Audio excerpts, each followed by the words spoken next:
Queen's Gambit declined, Chigorin, exchange, Costa's line. Balanced, neither player ever had an advantage. Black got the better of white in that game. Both players had an amazing opening.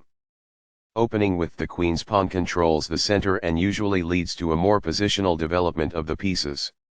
d5 establishes a presence in the center, controls the e4 square, and opens up the light squared bishop.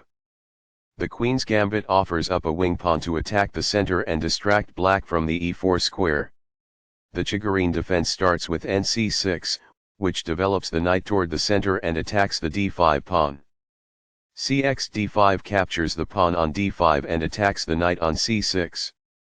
Qx d5 captures the d5 pawn and places the queen in the center where it controls many important squares. e3 defends the pawn on d4 and allows the light squared bishop to develop. e5 takes space in the center, attacks the d4 pawn and allows the dark squared bishop to develop. nc3 develops the knight toward the center and attacks the queen on d5. bb4 develops the bishop and pins the knight on c3. bd2 develops the bishop and unpins the knight on c3, which is now threatening to capture the queen on d5. bxc3 captures the knight on c3, avoiding the need to retreat the centralized queen on d5.